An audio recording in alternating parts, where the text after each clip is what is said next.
Bayangkan sebuah pantai yang tenang. Ombak datang perlahan, menyentuh pasir sambil membawa rahasia kecil dari dasar laut. Di antara karang dan berbatuan, ada makhluk kecil berduri yang sering membuat orang bertanya-tanya. Bulu babi, apakah ini ada hubungannya dengan babi? Pertanyaan sederhana, tapi ternyata menyimpan cerita panjang. Sebelum kita mulai, jangan lupa subscribe dan like video ini terlebih dahulu sebelum kita mengungkap apakah bulu babi itu benar-benar terkait dengan babi, bagaimana ia hidup, bagaimana ia berkembang biak, hingga perannya bagi ekosistem laut. Dan tentu saja, kita akan menjawab rasa penasaran yang sering ditanyakan di internet. Siapkan pikiranmu dan mari kita menyelam jauh lebih dalam. Pertama-tama, apakah bulu babi itu sama dengan babi? Jawabannya, sama sekali tidak. Bulu babi bukan mamalia, bukan hewan darat, bukan hewan berkaki empat, dan tidak ada hubungan keluarga, bahkan jauh sekali dengan babi. Lalu, kenapa namanya bulu babi?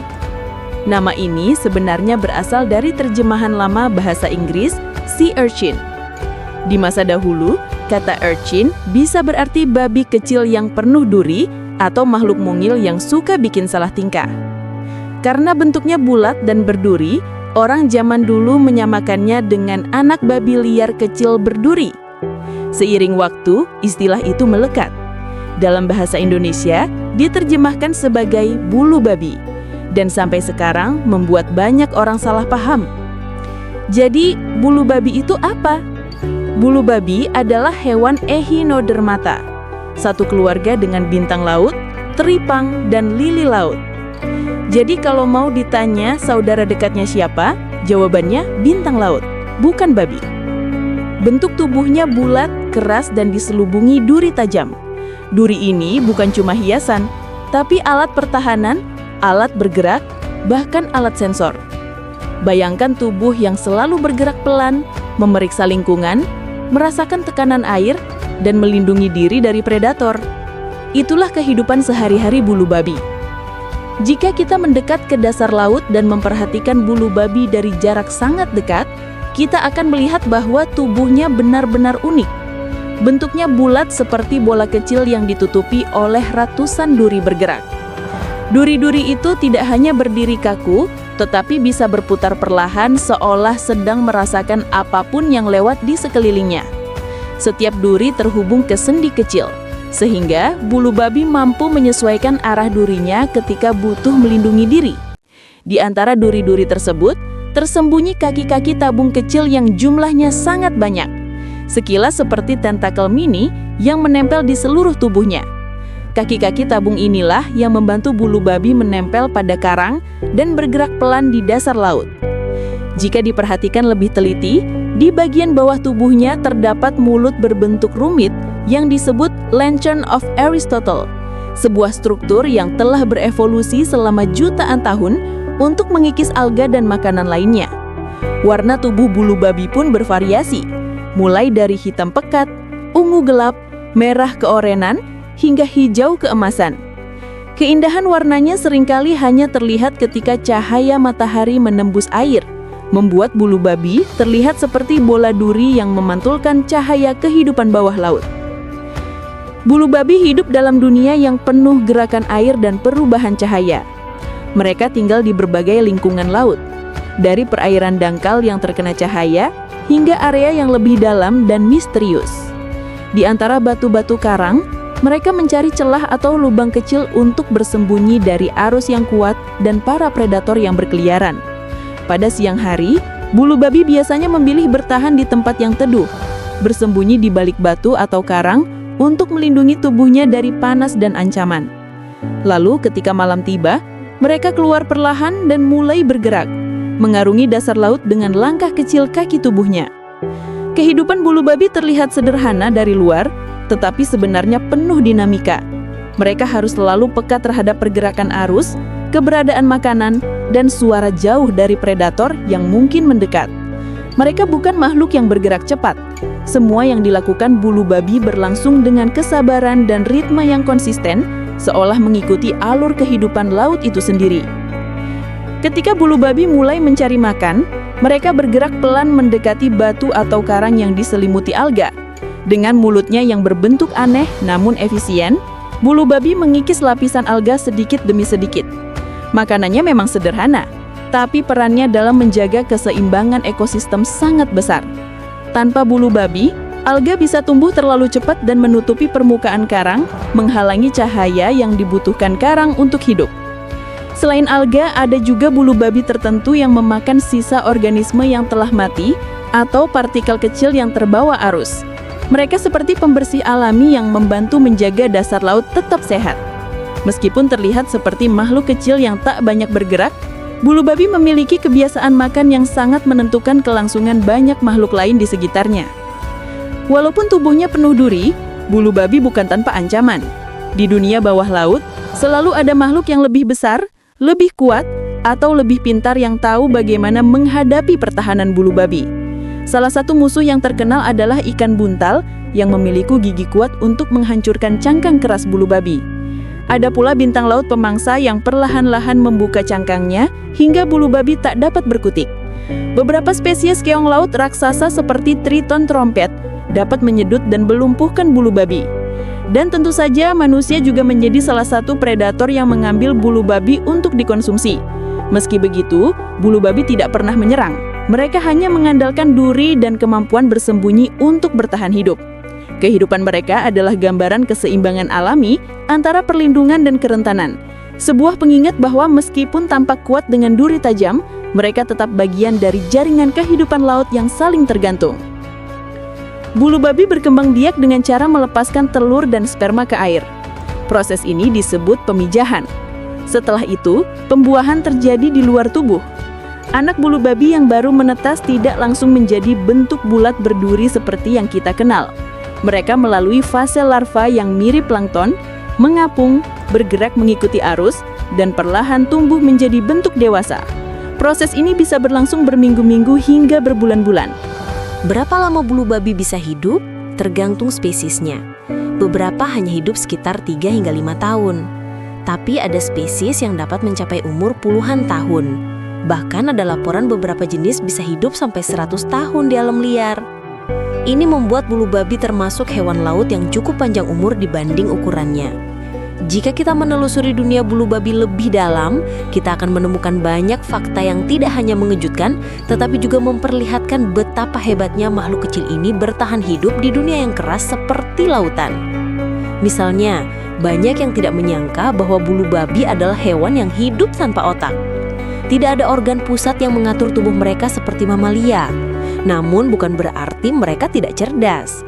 Justru sebaliknya, tubuh mereka bekerja seperti jaringan sensorik hidup. Setiap bagian tubuh mereka, dari duri hingga kaki tabung, mampu merasakan cahaya, tekanan, dan gerakan di sekitar. Mereka seperti memiliki kemampuan untuk melihat tanpa mata, mendengar tanpa telinga, dan merasakan dunia dengan seluruh tubuh mereka. Yang lebih mengejutkan, bulu babi memiliki semacam mulut mekanis yang sangat kompleks yang oleh para ilmuwan diberi nama Lantern of Aristotle. Struktur ini terdiri dari 5 gigi kecil yang terus tumbuh dan memperbaharui diri. Gigi-gigi ini bisa mengikis karang, memotong alga, dan bekerja tanpa henti sepanjang hidup mereka. Bayangkan sebuah mesin yang tidak pernah kehabisan tenaga. Itulah mulut bulu babi. Beberapa spesies bulu babi juga punya kemampuan regenerasi yang luar biasa. Ketika durinya patah, mereka dapat menumbuhkannya kembali. Jika seseorang menginjak bulu babi dan durinya patah tertinggal, itu sebenarnya adalah cara alam merancang bulu babi agar tetap bisa hidup walaupun kehilangan sebagian pertahanannya. Yang lebih menarik lagi adalah kebiasaan sebagian bulu babi memakai helm perlindungan. Mereka akan mengambil kerikil, potongan karang kecil, atau bahkan pecahan cangkang, lalu meletakkannya di atas tubuh mereka sebagai perisai tambahan. Hal ini dilakukan untuk melindungi diri dari sinar matahari yang terlalu kuat atau untuk menyamarkan diri dari predator. Pemandangan ini sering disebut sebagai bulu babi berkostum, sebuah perilaku lucu sekaligus cerdas. Dan di balik tampilan berduri yang tampak menakutkan, beberapa bulu babi justru dianggap sebagai makanan mewah di berbagai negara. Bagian yang dimakan adalah organ reproduksinya, yang dikenal sebagai uni. Di Jepang, uni dianggap sebagai salah satu hidangan paling berharga di dunia kuliner laut. Dari makhluk kecil berduri, bulu babi berubah menjadi simbol rasa laut yang kaya dan lembut. Fakta-fakta ini adalah pengingat bahwa tidak selalu hewan terbesar atau tercepat yang paling menarik. Terkadang hewan kecil yang bergerak pelan justru memiliki kemampuan yang paling mengagumkan. Bulu babi adalah hewan yang sering menjadi korban salah paham. Banyak orang yang melihat bentuknya pertama kali dan langsung menganggapnya berbahaya, agresif, atau bahkan jahat. Namun sebenarnya bulu babi adalah salah satu makhluk paling pasif di lautan. Mereka tidak mengejar manusia, tidak menyerang, dan tidak memiliki kemampuan untuk sengaja menusuk seorang penyelam atau perenang. Semua kejadian tertusuk bulu babi biasanya terjadi karena manusia tidak sengaja menginjak atau menyentuhnya. Salah satu mitos paling terkenal adalah bahwa bulu babi suka menyerang. Padahal bulu babi tidak memiliki kemampuan bergerak cepat untuk melakukan aksi menyerang. Mereka tidak punya otot besar, tidak punya rahang untuk menggigit, dan tidak punya alat untuk mendorong diri ke arah mangsa. Seluruh hidup mereka berlangsung dari gerakan kecil yang nyaris tak terlihat. Jika bulu babi bisa berbicara, mungkin mereka akan berkata, "Aku hanya diam, kaulah yang menginjakku." Ada juga kepercayaan keliru bahwa semua bulu babi beracun. Faktanya, tidak semua spesies memiliki racun. Beberapa memang memiliki kelenjar racun di durinya, tetapi kebanyakan bulu babi hanya mengandalkan duri sebagai senjata mekanis, bukan racun. Sakit yang ditimbulkan biasanya berasal dari duri yang patah dan masuk ke kulit, bukan karena racun yang mematikan. Mitos lain muncul dari namanya. Banyak orang yang baru mendengar istilah bulu babi mengira hewan ini sejenis babi laut atau memiliki hubungan biologis dengan babi darat. Ini tentu tidak benar. Bulu babi tidak terkait sama sekali dengan babi. Mereka lebih dekat hubungannya dengan bintang laut dan teripang.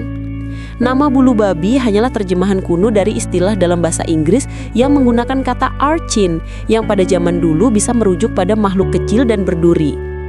Ada juga kesalahpahaman mengenai makanannya. Beberapa orang mengira bulu babi memakan ikan kecil atau organisme besar. Padahal bulu babi adalah pemakan damai. Mereka lebih suka menghabiskan waktu mengikis alga dan menjaga karang tetap bersih. Mereka bukan pemburu, bukan pemangsa, dan bukan perusak ekosistem. Justru kebalikannya, mereka adalah penjaga ekosistem. Kesalahpahaman ini menunjukkan bahwa penampilan memang bisa menipu. Dari luar terlihat menakutkan, tetapi kenyataannya bulu babi adalah salah satu hewan paling lembut dalam dunia laut. Jika kita mengambil satu bulu babi dari lingkungan karangnya, mungkin tidak terlihat ada perubahan besar. Namun ketika jumlah bulu babi turun secara drastis, barulah efeknya mulai terlihat. Bulu babi memiliki peran penting sebagai pengatur pertumbuhan alga. Mereka menghabiskan waktu memakan alga yang menempel di karang, menjaga agar alga tidak tumbuh berlebihan dan mengambil alih permukaan karang. Bayangkan alga seperti rumput liar di kebun. Jika dibiarkan tumbuh tanpa pemangkas, rumput itu akan menutupi seluruh taman. Begitu pula dengan karang. Jika alga tumbuh terlalu cepat, karang tidak mendapat cukup cahaya dan akhirnya mati. Ketika karang mati, ikan-ikan yang menjadikan karang sebagai tempat tinggal pun kehilangan habitatnya. Disinilah bulu babi berperan sebagai tukang kebun alami laut. Mereka mengatur, membersihkan, dan memelihara ekosistem karang tanpa henti. Berkat mereka, karang bisa tetap sehat, ikan kecil bisa bersembunyi, dan ekosistem terus berjalan seimbang. Namun peran bulu babi tidak berhenti di situ. Ketika mereka memakan alga dan karang mati, mereka turut membantu proses daur ulang nutrisi di laut. Sisa makanan mereka, pergerakan mereka, dan bahkan cangkang mereka yang mati akan menjadi sumber nutrisi bagi organisme lain. Menariknya, di beberapa tempat, bulu babi justru menjadi indikator kesehatan laut. Jika jumlah bulu babi terlalu sedikit, itu tandanya ekosistem mungkin sedang tidak seimbang. Sebaliknya, jika jumlah bulu babi terlalu banyak, itu juga menunjukkan bahwa predator mereka menurun akibat penangkapan berlebihan. Dunia laut bekerja seperti jam rumit, dan bulu babi adalah salah satu roda kecil yang memastikan jam itu terus berdetak. Ketika kita menyadari betapa pentingnya makhluk kecil ini, kita mulai melihat lautan dengan cara yang berbeda. Kita memahami bahwa setiap makhluk sekecil apapun punya peran penting dalam menjaga harmoni kehidupan laut. Setelah perjalanan panjang ini, kita bisa menyimpulkan satu hal. Bulu babi bukan babi. Nama mereka memang membingungkan, tetapi identitas mereka jauh sekali dari hewan darat itu. Bulu babi adalah makhluk laut yang unik, penting bagi ekosistem dan punya evolution story yang luar biasa. Dari bentuk tubuhnya yang penuh duri, kemampuan bertahan hidupnya, hingga perannya menjaga keseimbangan alam, bulu babi lebih dari sekedar nama lucu. Terima kasih sudah ikut menyelam dalam kisah bulu babi hari ini. Jika kamu suka video seperti ini, jangan lupa dukung channel ini dengan like dan subscribe agar bisa terus menghadirkan cerita lain dari dunia hewan. Sampai bertemu di petualangan berikutnya.